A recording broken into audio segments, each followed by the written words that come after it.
Some people survive by strength. Others survive by luck. But in 1915, a group of men survived one of the harshest places on Earth because one man refused to give up. Their ship would be crushed.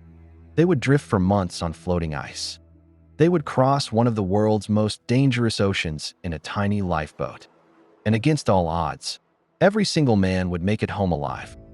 More than a century later, the story of Sir Ernest Shackleton remains one of the greatest survival stories ever recorded. In the early 20th century, Antarctica was the last great wilderness on Earth. Much of its interior remained unexplored, and reaching it was considered one of humanity's greatest challenges. Nations competed to plant their flags farther south than ever before, while explorers risked everything in search of glory. Among them was Ernest Shackleton. He had already traveled to Antarctica twice and had come painfully close to reaching the South Pole. Although another explorer had claimed that prize first, Shackleton was determined to make history in a different way. His new goal was even more ambitious. He planned to become the first person to cross the entire Antarctic continent on foot. The journey would cover nearly 1,800 miles through some of the coldest and most unforgiving terrain on Earth. To accomplish it, Shackleton purchased a sturdy wooden ship called the Endurance. Its thick oak hull had been specially built to withstand the crushing pressure of polar ice. The name seemed perfect. Soon, 27 crew members joined the expedition. They came from different backgrounds. Some were experienced sailors.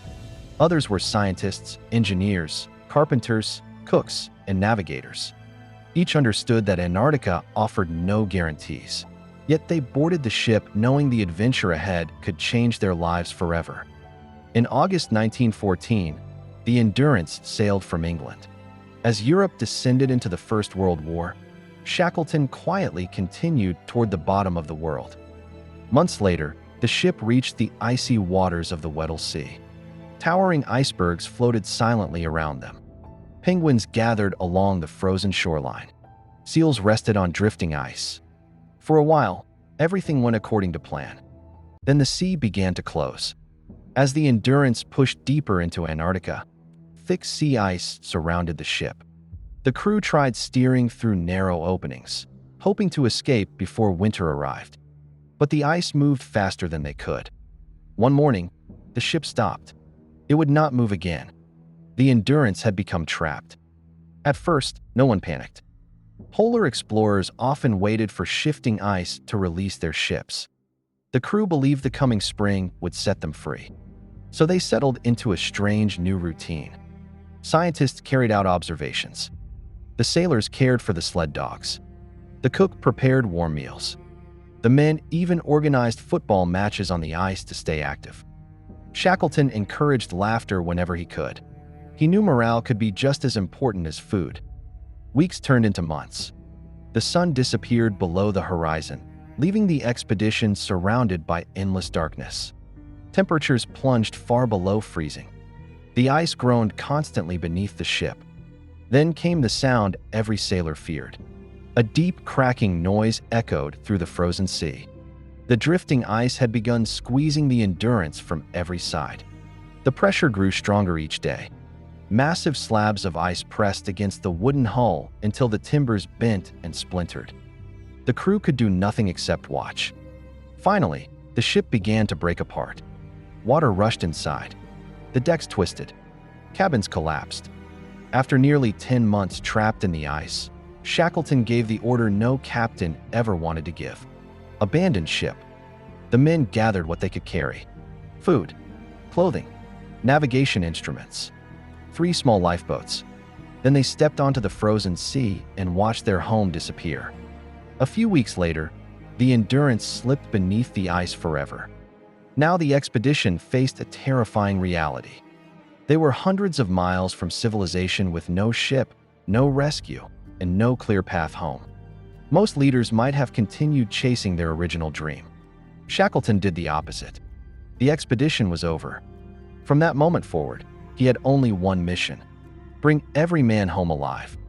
The crew established a camp on the drifting ice. Their frozen platforms stretched across the sea, but it was constantly moving with the currents. Sometimes cracks opened beneath their feet without warning. At night, the sounds of shifting ice echoed through the darkness. Food slowly became a problem. The men hunted seals and penguins whenever they could. Fuel had to be carefully rationed. Even melting ice for drinking water required precious supplies.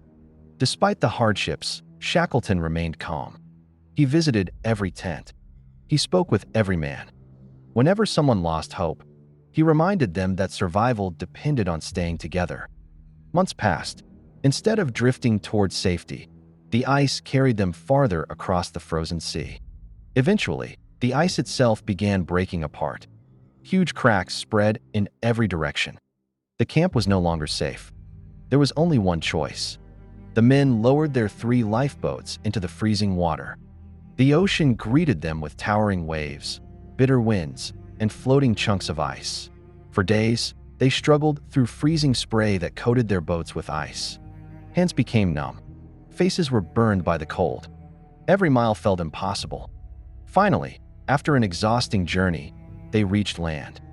It was called Elephant Island.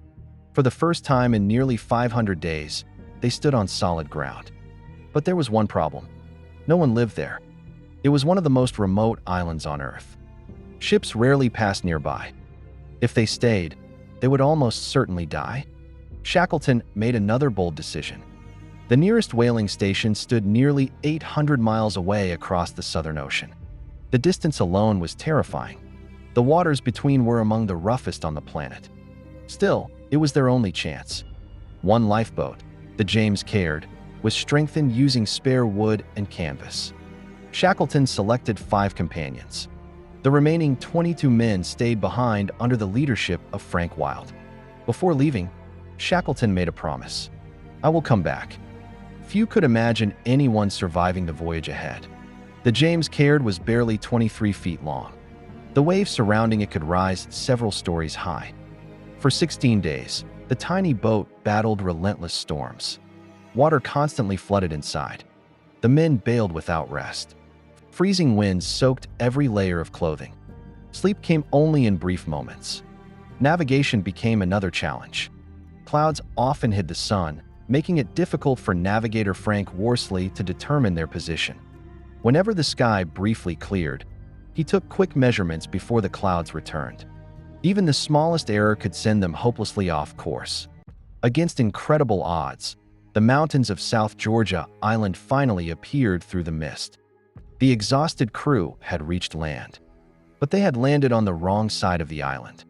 Steep mountains, glaciers, and frozen valleys stood between them and the whaling station. No one had ever crossed the island's interior. Waiting for rescue was impossible. The boat could not continue around the coast. Once again, Shackleton chose the harder path. Leaving 3 men behind to recover, Shackleton, Worsley, and Tom Crean began climbing into the unknown. They carried almost no equipment. No detailed map existed. No marked trails guided them. For more than 30 hours, they crossed jagged mountains and icy slopes without stopping. At times, they slid down snow-covered hills simply because climbing back would have taken too long. Finally, they heard something they had not heard in almost 2 years: a steam whistle. The sound came from the whaling station. Soon afterward, 3 exhausted, bearded strangers walked into the settlement. At first, few recognized them. They looked nothing like the well-dressed explorers who had departed months earlier. But Shackleton had done the impossible. Now he faced one final challenge: rescuing the men still waiting on Elephant Island. Several attempts failed because heavy sea ice blocked every approach. Time was running out. Each delay meant another freezing winter for the stranded crew. Shackleton refused to stop trying. Finally, in August 1916, a rescue ship broke through the ice. As it approached the island, the waiting men spotted it from the shore. Many could hardly believe their eyes. Shackleton stood on the deck, searching the beach. His first question was simple: "Are you all well?" The reply came back immediately: "All safe. All well." Not one member of the Endurance expedition had been lost. After nearly 2 years trapped in one of the harshest environments on Earth, every single man returned alive. The expedition had failed to cross Antarctica. It never completed its original mission. Yet history remembers it as one of the greatest examples of courage, leadership, and determination ever witnessed. More than 100 years later, explorers still study Shackleton's decisions. Not because he conquered Antarctica, but because he refused to abandon the people who trusted him. Was Shackleton's greatest achievement exploring Antarctica or bringing every one of his men home alive? Tell us what you think in the comments below. Please subscribe to our channel for more unbelievable true stories history almost forgot. And don't forget to comment, like, and share this story.